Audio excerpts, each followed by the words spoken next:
ايه رايك يا دود؟ جميلة قوي يا ماما. يعني ولادك يطلبوا منك تورتايه وتكون سعرها من 300 جنيه او اكتر، احنا ممكن نعملها في البيت، ما تكلفناش اكتر من 100 جنيه. عمرك ما عملتي تورته في حياتك؟ نفسك تتعلمي وتعملي لهم تورته تبقى ناجحه وتطلع معاكي مظبوطه و100%. احنا النهارده هنعمل لك اجمل واحلى تورته واقتصاديه كمان، وبتوفر معاكي في الوقت والمجهود، وهتعمليها بكل سهوله ولا هتشتري من بره، وهتبقى احلى من بره كمان. لو حابين تشوفوا الوصفه كملوا الفيديو للاخر.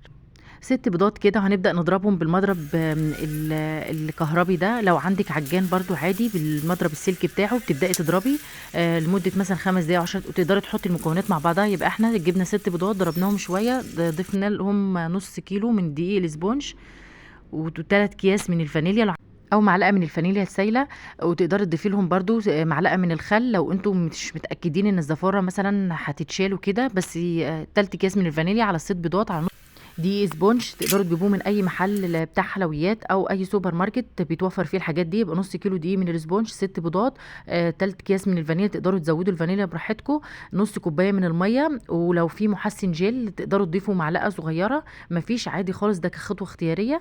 ونبدا نضربهم مع بعض، كله مع بعض، ما تقلقوش، كله مع بعض في العجان او بالمضرب الكهربي.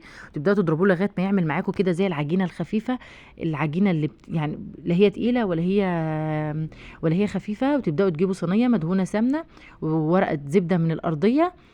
انا هنا قسمتوها على صينيتين مقاس 24، فتقدروا تحطوه في مقاس واحد اللي هو 26. تقدروا تحطوه في صينيه 26 عادي، وبتبقى عاليه، وتقدروا تقطعوه برضو زي ما انا بقطعه. بس انا خني كده قلت ان هو هيتعمل في صينيتين وكده، وحبيت ان انا ازود عدد الطبقات، فهو صينيه 26 هتعمل معاكم المعيار، وهيبقى كمان عالي ومرتفع جدا. وتبداوا تقطعوه لطبقات وهيطلع معاكم حلو جدا. فده اختياري عندكم، حابين تخلوا الطبقات رقيقه مثلا وتقدروا تعملوا منه جاتوه كده، ده حسب ما بتحبوا. الكريمه كوبايه من الكريمه، كوبايه من الكريمه، نص كوبايه من السكر، كوبايه من اللبن. وانا بحب اضيف لبن مع ميه، لو مش عندكم لبن تقدروا تضيفوا ميه بس ميه ساقعه وكده.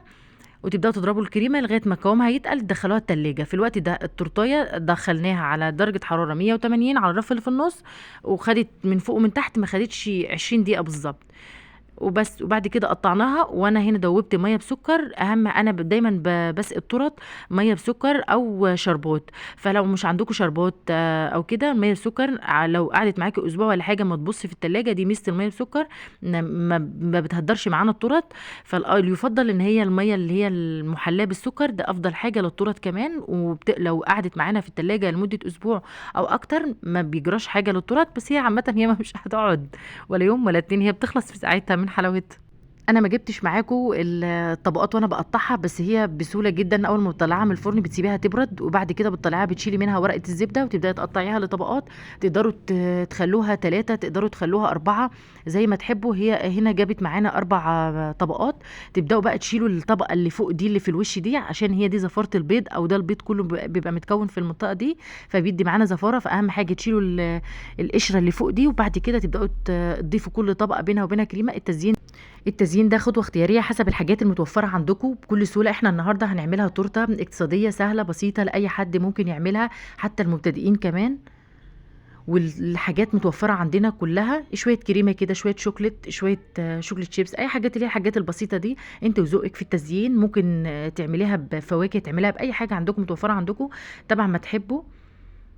نبدأ بقى ندهنها كده من الجوانب. اهم حاجة الكريمة تكون في التلاجة، وكل بين خطوة وخطوة. يعني مثلا احنا اول ما بنخلص الكريمة على بين الطبقات بندخلها التلاجة، نبدأ ندخل الكريمة شوية 10 دقايق ولا حاجة. بعد كده بنخلص الجوانب وكده بندخلها، ونبدأ بقى نظبطها.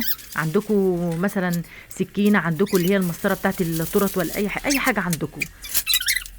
نبدأ بقى نساوي الجوانب. بس احنا برضو هنبدأ بقى نجيب شوكليت اللي هو الخام ده، نبدأ نبشره.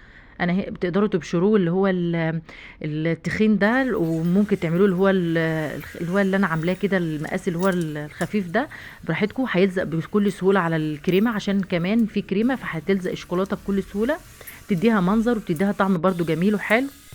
ممكن تعملوها بالمبشره على المقاس اللي هو التخين، يديكوا اللي هي القشر الشوكولاته ده، فتبع ما تحبوا. انا هنا سيحت الشوكولاته الخام دي في على ميه سخنه بتغلي كده، وبتبدا تسيح معانا، فكيتها بشويه لبن وبتدينا معانا صوص الشوكليت ده، بيبدا ينزل معاكي من الجوانب كده.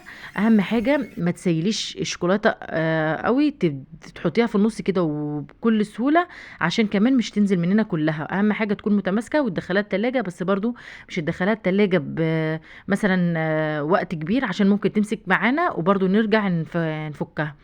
انا هنا مش عندي الكيس اللي هو الحلواني ده، فاستخدمت اللي هي الفرن بتاعته ده، وجبت كيس تلاجة عادي. احنا اي حاجة ولا بيهمنا ولا بيهزنا اي حاجة، وبنبدأ نجيب كيس كده اللي هو بتاع اللبن العادي ده، ونبدأ نخرمه كده ونربط عليه اللي هي الفرم اللي عندنا، ونبدأ نعمل بيه الاشكال اللي انتوا شايفينها دي. روزيتات دي تبدأ تعملها بأضيق حاجة عندنا، ونبدأ نعمل روزيتات بتديها منظر وشكل، ونبدأ بقى نزينها زي ما انتوا شايفين بكل سهولة، ما فيهاش اي حاجة.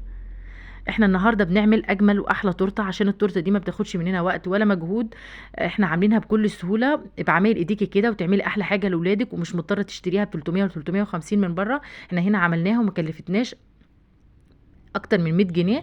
تبداي بقى لو عندك متوفر شوكليت شيبس، عندك شوكولاته اي الوان اي حاجه، تبداي تحطي اللي انت عايزاه، والتزيين زي ما تحبوا حسب الحاجات المتوفره عندكم.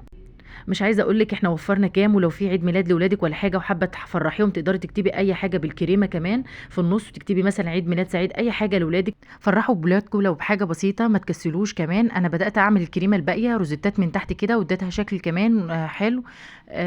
بعد الخطوه دي دخلوها التلاجة قبل ما تقطعوها كمان، عشان خاطر الشوكولاته مش تنزل معاكي على الكريمه. فاحنا بدانا نقطعها مثلثات، وطلع معانا طبقات، والكريمه بين الطبقات حلوه جدا. اهم حاجه مش تجيبوا السكينه من فوق لتحت عشان الشوكولاته ما تنزلش. كمان انا مش اديتها فرصه ودخلتها التلاجة، فانتوا ادوها فرصه ودخلوها التلاجة، هتطلع معاكم متماسكه وجميله شايفين الطبقات، شايفين الجمال والحلاوه والطعامه. لو عجبكم الفيديو كالعاده ما تنسوش تعملوا لايك وشير. شكرا.